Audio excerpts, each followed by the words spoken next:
For me, it's gone back to the top of the class, but it's a competitive class. What I like is all the little detail stuff that Tesla has done to improve this car.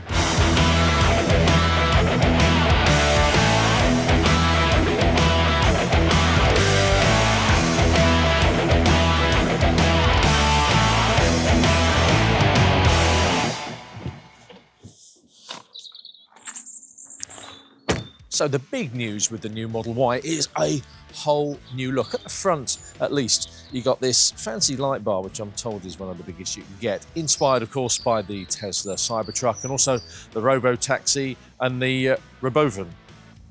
Sorry, that's what Elon Musk called it. Yeah, new look. It's more aerodynamic. It's slightly longer. To be perfectly honest, the one thing that disappoints me is this car hasn't quite changed enough apart from the look. The structure is stiffer, so apparently the ride is better. Let's find out in a little while. But it's pretty much the old car, same battery, more efficient, the aerodynamics help. At least it does look different. If you look at the old Model 3 versus new Model 3, sometimes it's difficult to spot the new one. You won't have any difficulty spotting the new look here. There's also a new camera down here. Of course, Tesla's big on sensors and self-driving. But if you look down the side of the car, you've got new aerodynamic wheels, but it's pretty much the same. Mirrors are different, apparently. Again, more aerodynamic, but the profile, other than being longer at the front, a bit longer at the back, is very similar. The back as well. You've got this new ducktail spoiler on the back, but another light bar. The thing I love about this is how this lights up, and it's reflective light, so it kind of reflects down on where it says Tesla. Now, this car is one of the first in the UK. The rest of the models come out in about June time. This is a launch edition model, so you get the fancy launch edition badge down there. But this new lighting means that when you actually lift the trunk, as they say in America, all the lights go up with it. So you have to get special lights down here, which will light up later, that show up just so that you can see the car in the dark. The boot is actually a tiny bit smaller than before, and there's a bit of space, if you can see down there. So, you know, it's a decent size, and I think there's over 2,000 litres of space in the car in total if you put the seats down. There's a frunk at the front as well. There's always a frunk. Surely they should call it a fruit, shouldn't they? A front boot rather than a front trunk. We're in England after all.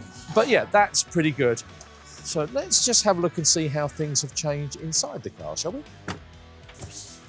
There's never been a problem with space in the back of the Model Y. This is a family SUV after all. And look, loads of knee room, lots of headspace. And this is glorious, although it's a bit damp on this cold, frosty morning. This glorious full-length panoramic roof. You never get the benefit of it when you're sitting in the front, but sitting back here, this is lovely. If you're driving around the city, you'll get great views upwards and out. New seats, which are really comfortable, heated seats as well. We like heated seats, and they adjust. So I can go back, a bit like the dentists, or forwards. Not like the dentist. And in the boot, you can put these seats flat at the touch of a button. Also new back here, oh, those lucky rear seat passengers. Not only do they get new, more comfortable seats, they get this screen. Now, on this screen, you can adjust the temperature settings. You can put the heated seats on back here. You've got heated seats back here.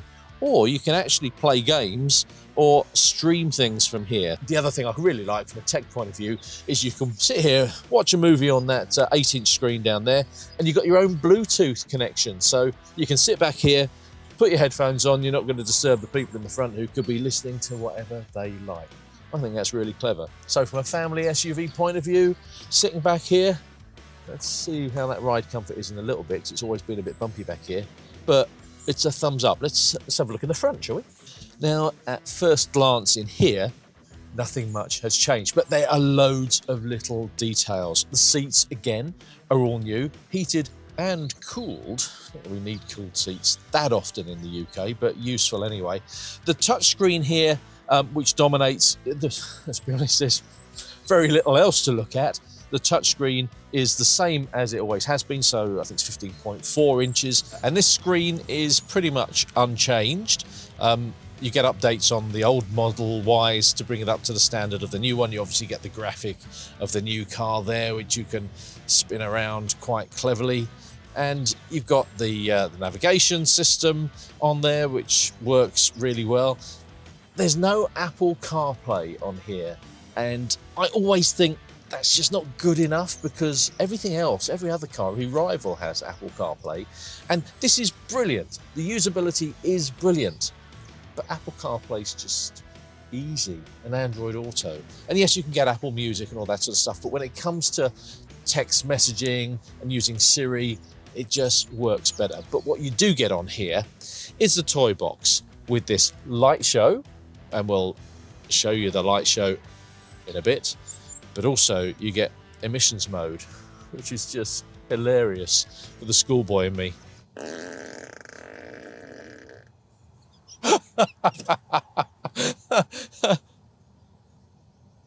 You can make it do it outside as well. Oh, sorry, that's just so wrong. It makes me laugh. But it's the little detail stuff. So there's a strip of material across the dash and on the doors, which has just kind of made the quality feel a little bit better. We're told this car is built a lot better. And of course, build quality has been a Tesla foible in the past.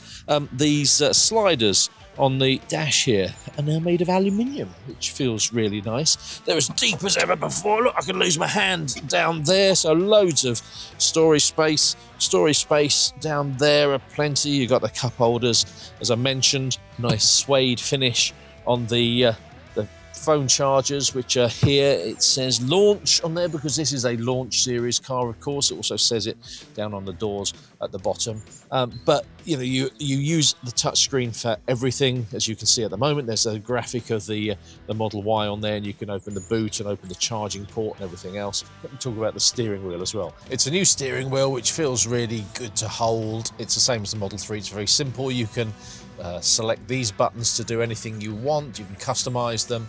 On here, you've got a flash of the lights and a wipe of the windows and volume.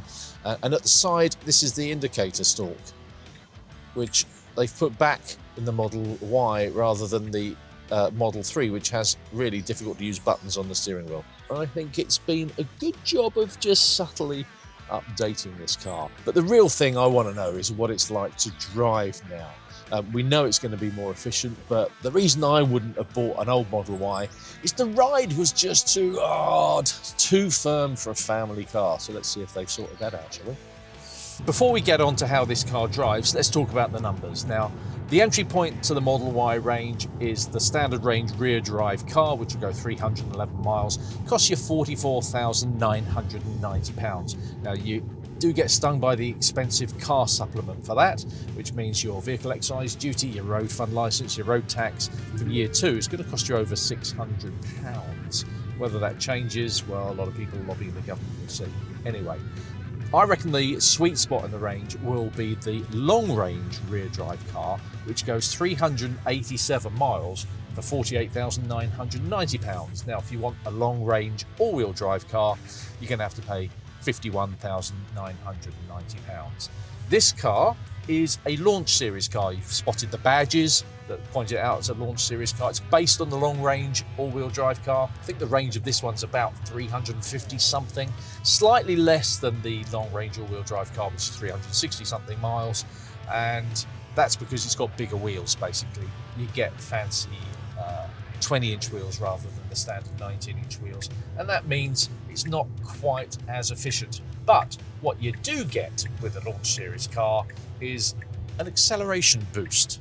That means this car will do 0 to 60 in 4.1 seconds. So it's quick, of that there is no doubt. It's also quiet. Now, I'm coming along the A40 heading into London, and it is pretty hushed. Now, Tesla have made a big thing about the body structure in this car. It is much stiffer, and that means that they're able to control the ride. They're also able to control the noise, and there's a lot of sound deadening that's gone in. Double glazed windows, and it is much quieter in here. Now, that's impressive. But I know what you want to know, because I've always gone on about the really terrible ride in the Tesla Model Y. And the new Model Y, as I just go over a drain cover there, it actually rides quite nicely. Hey, yay, a Tesla that rides nicely. It's been a while, but they've got there at long last. And again, that's down to the stiffer body structure. Might look like a similar body, but they've changed an awful lot in here, and a lot of things on the suspension.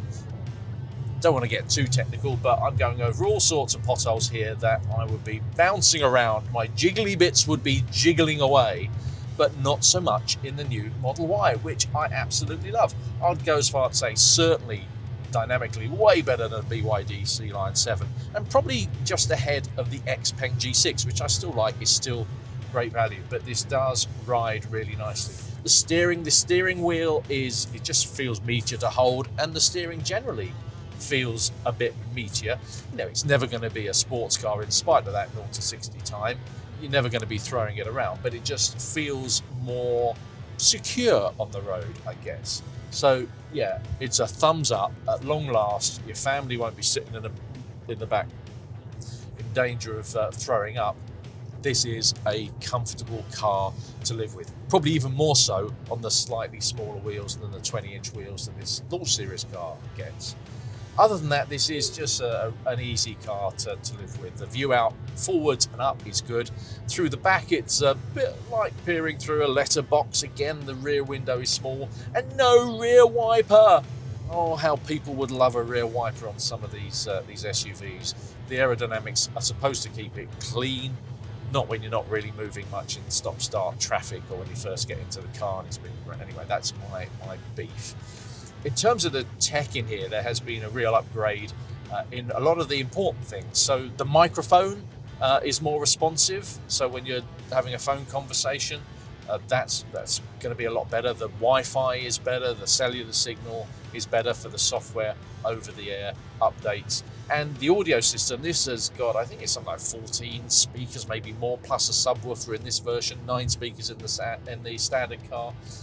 And for a sort of proprietary Tesla system, and I'm a bit of a nerd when it comes to audio, so I used to edit hi-fi, this is a really impressive audio system. This car hasn't done many miles. The audio system's still pretty green, needs to be run in like the car itself, and the audio system is pretty good. So the drive, the cabin environment, things are much better. The little improvements that Tesla has made all around this car add up to a whole lot. Being a Tesla, of course, the tech is really advanced and you have autopilot. Unfortunately, in the UK, you can't get full self-driving, and I've tried it in America. It is fantastic. You can literally just sit here with your hands in your lap and the car will take you from A to B, off at junctions, stopping at traffic. It's brilliant. You can't get that here. But autopilot is really good. You now operate it from on the steering wheel, and if you have a look on the screen here, you can see that everything that the myriad cameras are looking at. There's a truck that's just gone past us, the pickup in front of us, a car on the outside, and I'm just sitting here. Really, the car is doing the work for me. And in terms of autopilot systems, it will change lane as well. It will watch out for that car that's not going to pull out in front of me. You'll even spot cones on there. I reckon this is one of the best autonomous systems that you can get in a car. When it comes to charging, it really couldn't be easier in a Tesla. You can charge it anywhere, you can charge it at home, but there's also the supercharging network. Now, this car will charge at up to 250 kilowatts, so that's pretty fast charging. But the seamless way that this car works with the supercharging network, I can put a destination in here. It'll tell me, oh, you might not have enough charge to get there, so it will route me via a supercharger. It'll prepare the car for a charge, so it instantly fast charges. You connect it, it instantly charges to your, literally financially charges to your account. It just works seamlessly, very much like the engineering in this car generally. You just feel as though it's a cut above other electric cars. It's a car that is built around a computer, whereas so many other electric cars, where other car makers are playing catch up, are cars with a computer stuck in it. And that's what makes Teslas quite special. So the new Tesla Model Y, what's my verdict? Well, I reckon it's gone back to the top of the class. I really like what Tesla have done. Little improvements here and there, a whole new look. You decide whether you like that or not. But most of all, I could live with it because it actually rides quite nicely now. It's quite comfortable, so much quieter inside. The quality is improved. Then there's all those Tesla things that it's done so well. The range is great, the supercharging network, worth its weight in gold. But the competition is really hot. There's the Xpeng G6. I really like that car, and it's much cheaper than the Model Y. Slips under the expensive car supplement that this car is going to suffer from, which is going to make your road fund license more expensive on this car. You've got the BYD C-Line 7. I think that car has missed the mark. Too expensive, doesn't drive well enough, and it doesn't go far enough. Then you've got the Changan Deepal S07. That name just rolls off the tongue, doesn't it? That's coming in the next few months. It's going to be cheaper than this. Let's see how good that is. The one thing I'd say is I'm not sure Tesla have really stretched this car. They haven't moved the goalpost far enough. It's top of the class for now, but how long can it stay there? For now though, I really quite like this.